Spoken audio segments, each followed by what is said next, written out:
Hello and welcome to the first in a series of technology business research podcasts around the public sector IT services and what we call mission systems. We've been doing this kind of research for a long time around vendors in the public sector IT services space and just recently added mission systems to our coverage, really based on our clients coming to us and saying, could you take the approach that TBR uses to evaluate the performance and strategy of vendors in the IT services space and apply it to this very specific area of mission systems. So my name is Patrick Heffernan and I run the public sector professional services, IT services, and digital transformation practice at Technology Business Research. And I'm joined today by James Wichert, who's one of our newest members on the IT services and the public sector team. And he's the guy who took over the mission systems coverage essentially as soon as he arrived here. So James, why don't you tell us a little bit more about what exactly is the mission systems coverage and how it fits in with the public sector IT services coverage as well? Thanks, Patrick. So for over a decade at TBR, we've had our public sector content stream, which focuses on covering companies like CACI and Mantech. This has been overseen by John Cossis, and his coverage is what we would describe as more enterprise technology centric. The vendors covered in our public sector report specialize in solutions that can be used more broadly. They can be installed across departments, as generally they're less specific. In the fall of 2021, we began our mission systems coverage. These mission systems vendors have offerings and services that are more tailored for an operation or developed for a particular initiative. The solutions that these defense contractors put forth are more relevant to a certain department or sub-department. So for enterprise IT, think about how CACI wins contracts to provide IT modernization and security services to various DoD departments. Generally, more of a blanket approach with how that's done. But with mission systems, you can have a vendor like Lockheed Martin delivering F-35s to the US and then some altered models based on a department or foreign country's requests, ensuring it can deliver a different payload or meets their particular needs. For our category of semi-annual reports, mission systems is somewhat of this umbrella term to describe the plethora of solutions and services that are tailored to the customer's objective, ranging from night vision goggles and underwater sensors all the way to F-35s and low Earth orbit satellite constellations, giving you insight into their overall go-to-market, financial, and resource strategies, while also getting into the nitty-gritty of some more specific focuses for the companies, like Lockheed Martin's efforts to develop 5G.mil and how they're trying to underpin the joint all-domain command and control effort. We published 5 new mission systems reports in November. We did some deep dives on Raytheon missiles and defenses, as well as other vendors' ongoing supply chain pressures, plus how their impact will be felt throughout the year. We explored how L3 Harris and Northrop Grumman are positioning themselves to underpin the DoD's JADC2 vision, and we also explored how Defiant X being selected for the future long-range assault aircraft competition would affect Lockheed Martin as well as Boeing. So just to take a step back, you've mentioned a bunch of different companies in the mission system space that we're covering. Can you go, and why we're covering those, but can you go through sort of exactly which vendors are in the coverage? Sure. There are 5 defense contractors currently included in our mission systems reports. Outside of L3 Harris, we do not cover all of their segments, at least at the moment. And what I mean by that is for Boeing, we cover its Boeing Global Services as well as Boeing Defense, Space, and Security segments. But we don't cover Boeing Commercial Airplanes or Boeing Capital. For L3 Harris, like I said, we actually cover all of its segments, communication systems, integrated mission systems, as well as space and airborne systems. But then for Lockheed Martin, we cover its aeronautics, missiles and fire control, as well as rotary and mission systems segments. For Northrop Grumman, we cover its defense systems and mission systems segments, while for Raytheon, we only cover its Raytheon missiles and defense segment under this mission systems guise. Because we do also cover Raytheon intelligence and space, but it's under TBR's public sector category. We cover these contractors because there was client interest in tracking and assessing these businesses' activities. The 5 vendors have a large overlap in their interests and frequently interact with one another either via alliances or in competition to secure contracts across a plethora of fields. So for example, Lockheed Martin and Boeing have partnered to shop their Defiant X helicopter to the US Army for its FLRAA competition. We've also seen Raytheon Technologies and Northrop Grumman work together to foster the development of hypersonic weapons.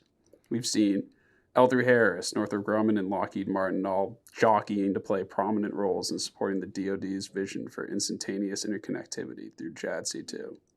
We've also seen Boeing and L3Harris rushing to play prominent roles in this new aerospace race.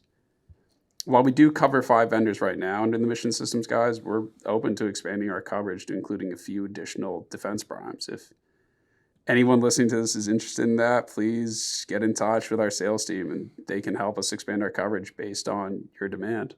Yeah, James, that's really important because that's how the Mission Systems portfolio evolved, is listening to our clients coming to us and saying, can you take the next step in looking at some of these really important vendors that you're already covering in their IT services space, public sector IT services space, but we want to go deeper on Mission Systems.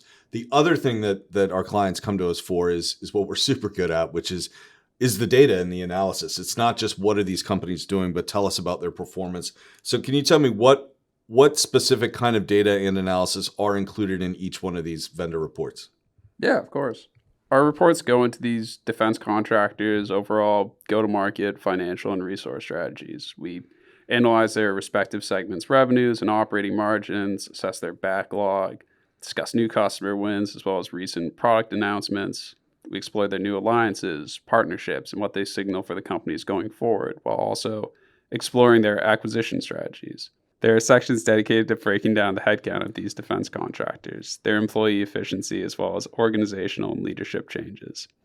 Included in the reports is also a higher level SWOT analysis and multiple scenario discussions diving into particular activities a company is working on, such as how Raytheon Missiles and Defense is handling ongoing supply chain pressures and how Boeing Defense Space and Security's Starliner program is going. And of course, throughout this report, we include figures and charts that not only back up our analysis, but add to it, like revenue derived from the U.S. government and revenue derived from international clients. Excellent. So we've sort of set the stage now here in the first half of this podcast by talking about why we chose to go deeper onto Mission Systems and which vendors we're going to cover. So in the second half, we're going to go into those vendors specifically, look at who's been outperforming, who's been lagging, and maybe take a look into the future and see what we're going to see in the next few years coming out of Mission Systems and coming out of our research. Thank you, James. We'll come back for the second half of this and dive deeper on all those vendors that James just talked about. All right, so welcome back. This is the TBR Technology Business Research podcast, talking about Mission Systems and talking about our coverage across the public sector IT services space, how we look at a specific set of vendors that are in the Mission System space, applying our research methods, applying the way that we look at the world to understand what's happening, what their performance has been, and what their outlook is and how they're doing. So James Wichert is with me here. I'm Patrick Heffernan. I lead the IT services and professional services in public sector and digital transformation practice. It's very large. We cover a lot of things. But let's talk about these 5 specific vendors that you're looking at, James, specifically what they're doing in the Mission System space. And if you could tell me, first of all, who's leading? Who do you look at and say this is the vendor whose strategy and performance others need to emulate? Well, that's a great question, Patrick. I would still classify Lockheed Martin as the leading vendor in our Mission Systems coverage, even though they're clearly going through an adjustment period. Historically, the largest military contractor in the world, Lockheed Martin has tremendous size and access to resources and was on course to have even greater scale and influence before the FTC blocked its $4.4 billion acquisition of Aerojet Rocketdyne early in 2022. This prevented the defense contractor from gaining priority access to their resources, from giving its hypersonics program an extra edge, as well as stopped Lockheed Martin from securing a massive share of the rocket and missile propulsion system market. Like its peers, Lockheed Martin's performances have also been handicapped by rising inflation, limited material availability, and a lingering supply chain crisis. And we still anticipate that these pressures will continue to be felt throughout 2023. And so, after all that, why do I still think they're a leader? Lockheed Martin are positioned for long-term success and should return to meaningful growth in 2024. While their segment's operating margins are being negatively impacted right now, they're still solid and they're still investing in stabilizing their supply chain by increasingly purchasing parts for high mobility artillery rocket systems in advance, supporting their suppliers, expanding current onboarding efforts, relocating employees to support in-demand programs, improving efficiency, developing state-of-the-art facilities like the Missile System Integration Lab in Alabama, as well as working on the 1LM transformation effort. These moves should stabilize as well as enhance Lockheed Martin's supply chain plus operating margins in the long term.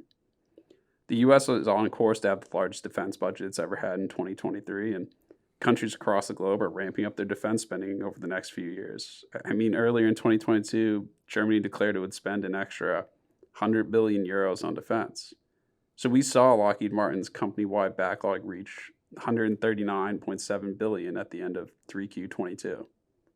Demand remains high for its aeronautics division solutions. Its F-35 program ensured the segment generated over $7 billion in quarterly revenue for the second time ever because of Switzerland agreeing to purchase 36 F-35A aircraft.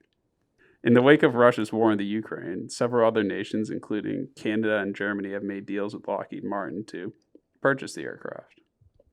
Beyond delivering these fighter jets, the defense contractor will perform relevant servicing and upkeep tasks down the line on the F-35s, ensuring stable, higher margin revenue can be sustained for the company. Its missiles and fire control segments also seeing global demand for its offerings in 2022. We've obviously seen interest in Javelin missile systems grow as countries look to replenish their stockpiles, but there's also demand for terminal high-altitude area defense systems, the PAC-3, as well as HIMARS, launchers, and projectiles. While rotary and mission systems is struggling due to falling Black Hawk production, we are seeing the segment shop its CH-53K helicopters across the globe. And furthermore, if the Defiant X helicopter is selected by the U.S. Army for the vertical lift program, the unit will be on course to return to growth by securing up to 20 years of long-term annuity revenue, as it provides the U.S. and potentially its allies across the globe with the Defiant X while servicing the helicopter for years to come. Through 5G.mil, we're also seeing Lockheed Martin make progress with underpinning the DoD's JADC2 vision for instantaneous interconnectivity. In March 2021, Lockheed Martin and Omnispace began working on establishing a worldwide 5G connectivity for commercial and federal customers through a non-terrestrial network. Then Lockheed Martin announced a partnership with Verizon in November of 2021 to test if Lockheed Martin's open mission systems frameworks could seamlessly function with Verizon's 5G ultra-wideband service. The defense contractor and communications technology company also collaborated to design 5G.mil unified infrastructure capable of supporting JADC2. Lockheed Martin is continuing to expand its partner network to broaden 5G.mil's capabilities, and recently announced it's made progress on its space-augmented Joint All-Domain Operations Environment project. In 1Q23, Lockheed Martin is slated to launch 2 of its Pony Express 2 small sats to showcase its HiveStar, SmartSat, mesh networking, and tactical communication capabilities. Lockheed Martin will also launch its tactical intelligence, surveillance, and reconnaissance sat with an infrared sensor sometime between 2Q23 and 3Q23. This TACSAT features ISR functions and supports communications and on-orbit processing. These 3 satellites will comprise a JADO testbed and expand Lockheed Martin's capabilities to support instantaneous interconnectivity across domains. The testbed also gives Lockheed Martin an opportunity to showcase how an NTN can leverage 5G to support military units by better connecting them and improving their situational awareness while being entirely self-funded. It's just one example of how Lockheed Martin's tremendous scale gives the company an edge over its peers. You can also see it with how they were able to submit their Defiant X bid months before it was actually due. So while Lockheed Martin may struggle and experience disruptions, it's still a force to be reckoned with, and it's the leader of the pack right now. I think it's fascinating that so many of the negative, the headwinds that Lockheed Martin is facing around things like supply chain and sort of the macroeconomic pressures are true across the IT services space as well. The companies that we look at, companies like an Accenture, companies like a Deloitte, companies like a Capgemini, they're facing some of those exact same problems. But what makes those companies leaders very similar to Lockheed Martin is they're investing, they're partnering smartly, and they recognize that leveraging their scale is what's probably going to be the most important thing for them to maintain the leadership they have. So it's curious. There are so many parallels, even though those companies are not building satellites and and fighter jets. They're still as businesses operating in very similar ways in their own ecosystems and in their own economic climates that are very similar to what Lockheed Martin is facing. Again, even though the clients are very different and the deliverables are very different. So that's the positive side. How about who's lagging in the space you're looking at?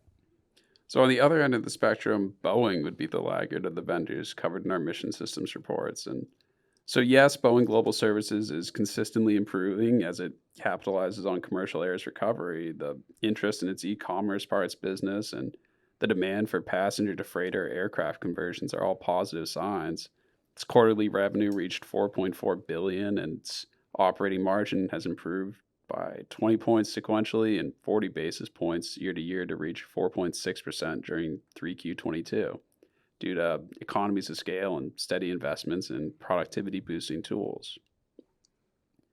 Boeing Defense, Space, and Security's negatives far outweigh Global Services' positives, though. While Global Services' operating margin improved during 3Q22, PDS's operating margin collapsed at negative 2,880 basis points sequentially and negative 3,120 basis points year to year to negative 21.2%. Issues on Defense and Space's fixed price development programs like Starliner and the VC-25B have traditionally plagued the segment's performance, but this time during 3Q22, they racked up a jaw-dropping $2.8 billion in charges, while BDS's quarterly revenue fell to $5.3 billion, a new all-time low since TBR began tracking this data in fiscal year 2018. Compounding supply chain pressures, inflation, delays, and labor shortages decimated the segment's performance. I mean, it's not just a struggle for them to find and onboard new workers. The process of getting security clearances for workers on things like the VC-25B project have also led to unexpected costs for BDS. There's some hope for Boeing Defense, Space, and Security down the line. Ted Colbert took charge of the unit at the start of 2Q22. He oversaw Global Services' recovery from the COVID-19 pandemic and implemented the digital thread concept throughout the segment.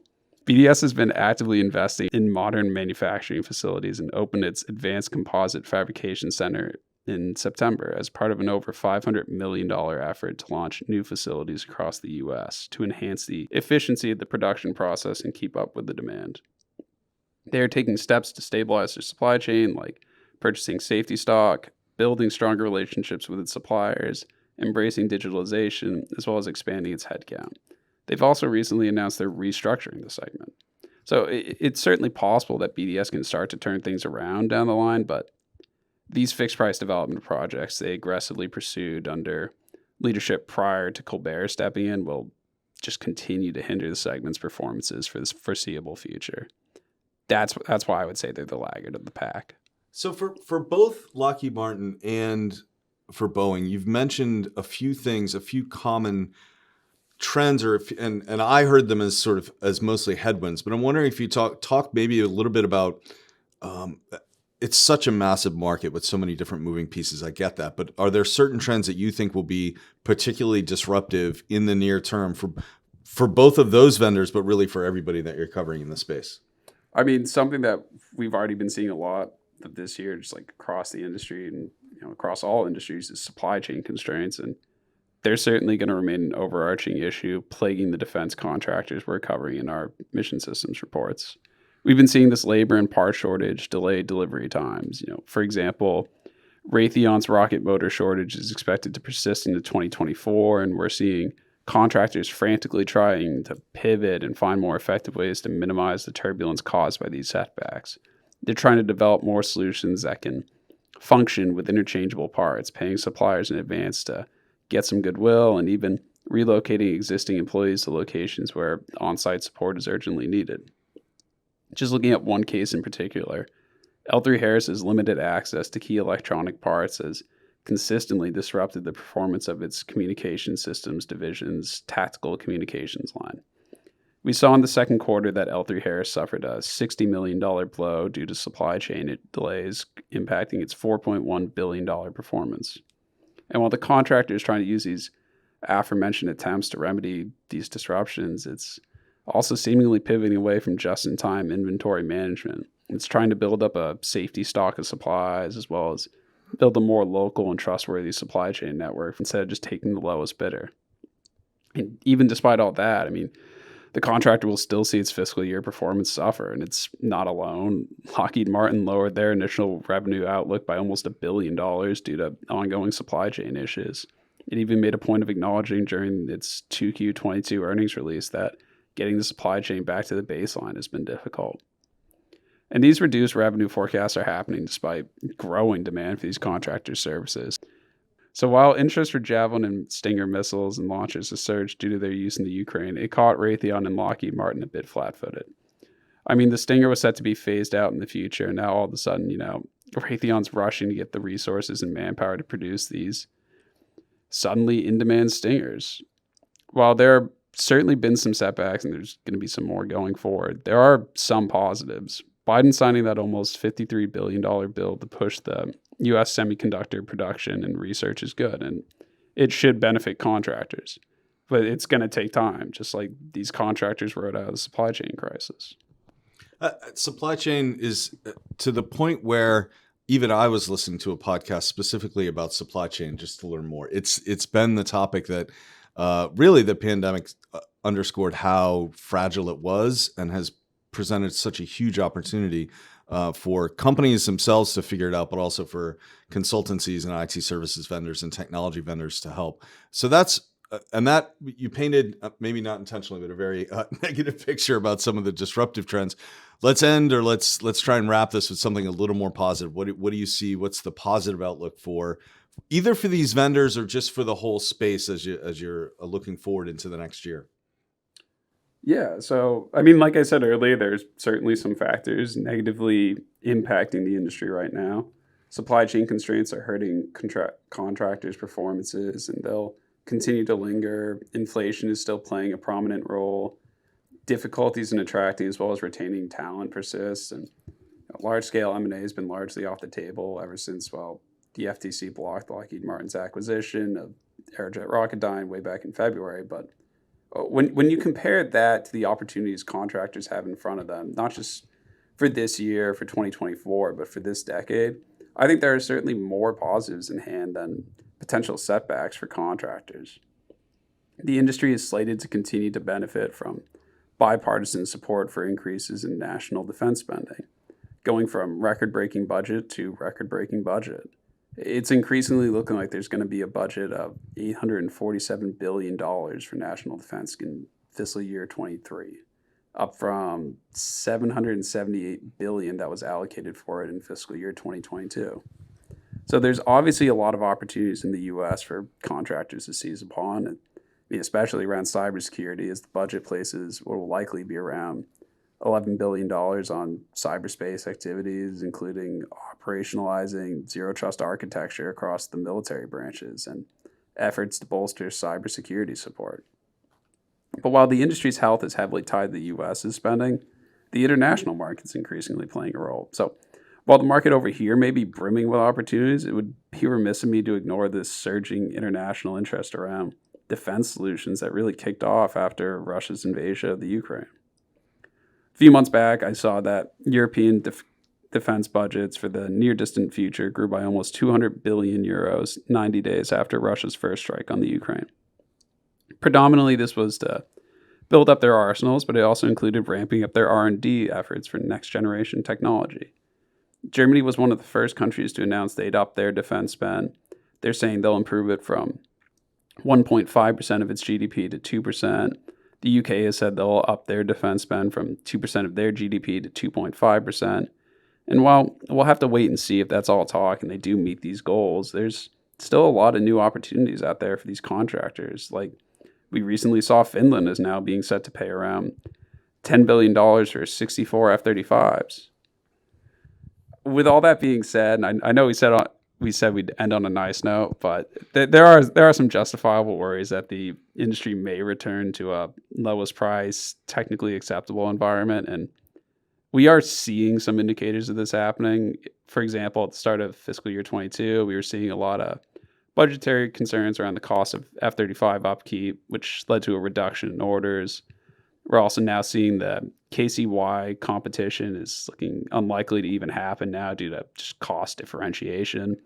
The Air Force is okay with Boeing's current offering, and they don't want to funnel money into developing the infrastructure needed to put in place Lockheed Martin's tanker.